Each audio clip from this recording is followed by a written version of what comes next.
Hello, everyone. My name is Dr. Philip Nordic. I'm the capstone coordinator and assistant professor at the University of Montana Occupational Therapy Doctorate program, and this is an overview of the program for prospective students.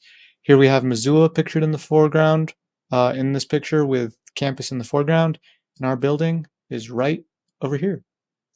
Okay, so this is what we'll go over today. We'll review the program, we'll showcase current faculty, we'll go over the curriculum, we'll make a pitch for why our program, we'll discuss admissions, and then we'll discuss briefly Missoula and Montana generally.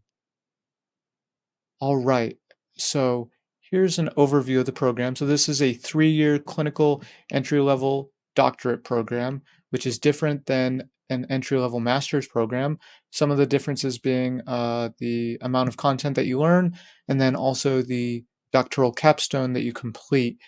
You do not complete a doctoral capstone for a master's degree, and as the capstone coordinator, I'm a bit biased that a capstone is very important.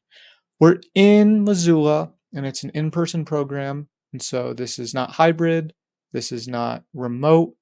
We have classrooms that exist in brick-and-mortar buildings, and students learn in those classrooms. Our curriculum involves a variety of different learning types, so there's traditional lectures, there's experiential opportunities, and because we're housed within the College of Health, there's also a number of different interprofessional collaboration opportunities with health professions like physical therapy, pharmacy, and others. Fieldwork, you engage in 4 level 1 fieldwork rotations. Those are adults, pediatrics, geriatrics, and mental health. And so that's where you're with an occupational therapist or other health professional in a population setting, and you go to a clinical site in Missoula or Missoula County to learn more about that population.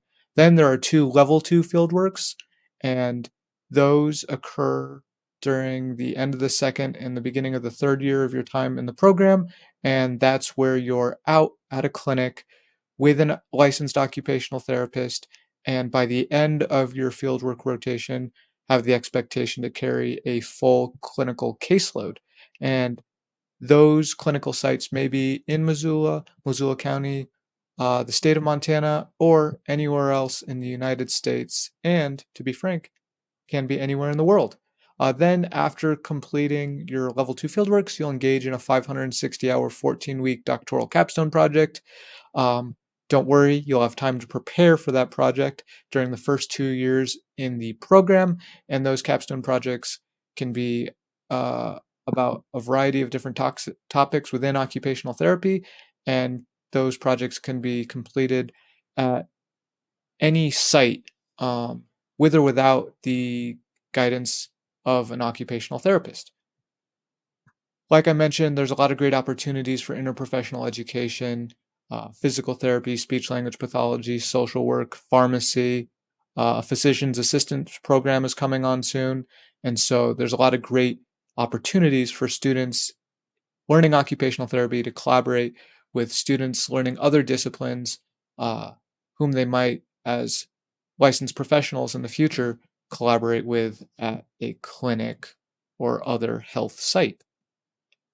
Faculty, like I mentioned, my name's Philip Nordic. I'm a clinical assistant professor, and I'm the doctoral capstone coordinator. I teach a variety of different courses, including the capstone courses, health and promotion, fundamental clinical skills, mental health and occupational therapy, and I'm very proud and glad to be a part of this program.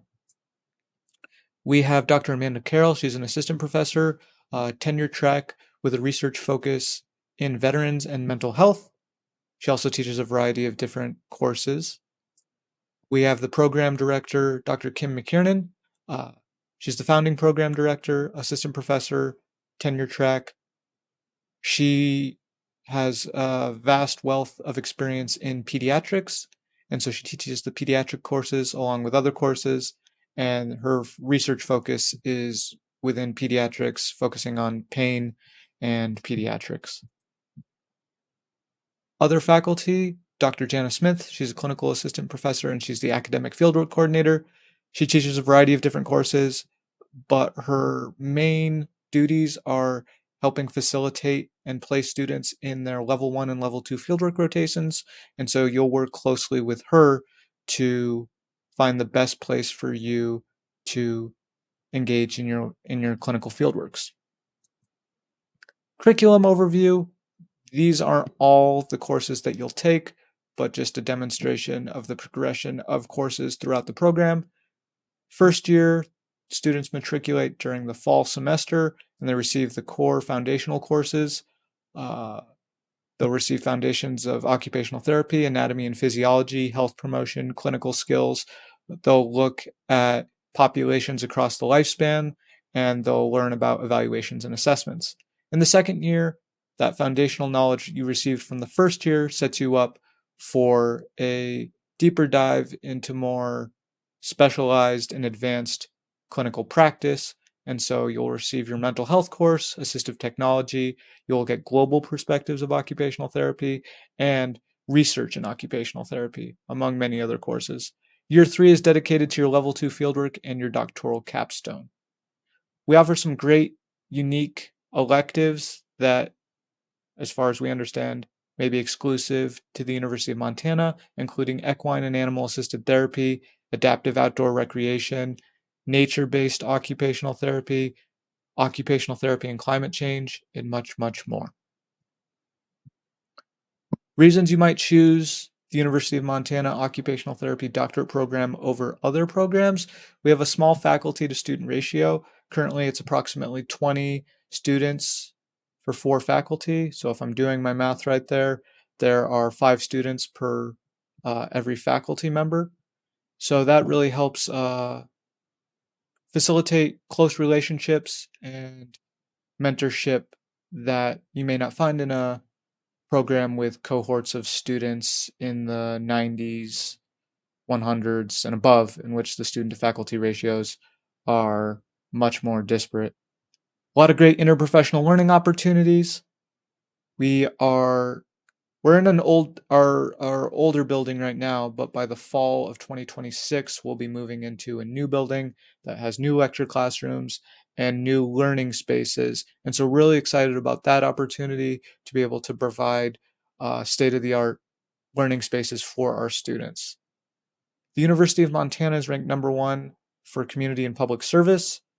Occupational therapy attracts many students because it's a giving profession. You're giving back to others, you're helping others, and therefore there's a lot of great alignment between community and public service and what we do as occupational therapists. So it's great to be at a school for which the university is ranked so highly.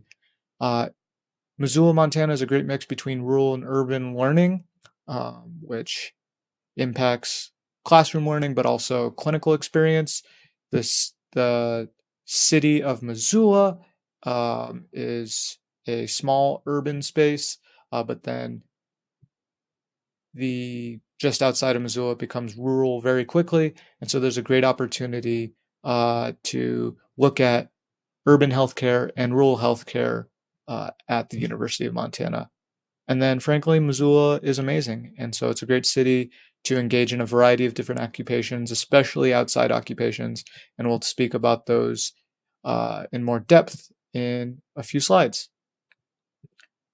The admissions process, applications open mid-July. The priority deadline for our program is October 16th. The final deadline for all applications is January 8th, 2027. Eligible applicants are any students who have completed a bachelor's degree with a minimum 3.0 GPA, and then the prerequisites that we require completed within 7 years from the date of application. There's a clinical shadowing requirement in which we ask you to shadow an occupational therapist for at least 20 hours across 2 different settings, and then document those hours utilizing a form you can find on our website. The application process is through the third-party system OTCAS. It's a great centralized application system in which you can apply for our program and apply for other programs utilizing one standardized application. Admission decisions, for those who were able to get their applications in by the October 16th priority deadline, you could expect a decision by early to mid-December. And then for those who applied by the final deadline, a decision would be sent by mid to late January. Speaking briefly about Missoula and Montana, Missoula County is home to approximately 120,000 residents. Great mix of urban and rural with an outdoor focused culture, a lot of great outdoor occupations to engage: hiking, skiing, mountain biking, fishing, hunting, floating on the Clark Fork River. All of that can be done in Missoula County. There's a strong community engagement, and so Missoula is tightly knit, and the community supports one another, and so it's a great opportunity for occupational therapists or budding occupational therapists to plug in to that strong community engagement and lend their lens to what's being done. Montana itself is home to 1.1 million residents. It's rural and frontier as far as healthcare goes in much of the state, and throughout you can also find more of that outdoor lifestyle that I mentioned prior. This would be the space for an open discussion during a live presentation. But because this is recorded, we'll move on to the thank you and attributions. Thank you for watching this video. If you need to contact us, please don't hesitate. There's the general email up at the top along with the phone number. If you're in Missoula, if you're on campus, we're in the Skaggs building. You can find us on the second floor in room 285. And then this is my contact information. I'm happy to schedule a meeting with you, whether that's virtual or in person. You can utilize the QR code on the right-hand side to navigate to my meeting booking page. And so book a meeting there. And if none are available, don't hesitate to reach out via email or give me a call. And of course, do that if you have any questions in general. Thank you so much for viewing this video, and we look forward to hearing from you.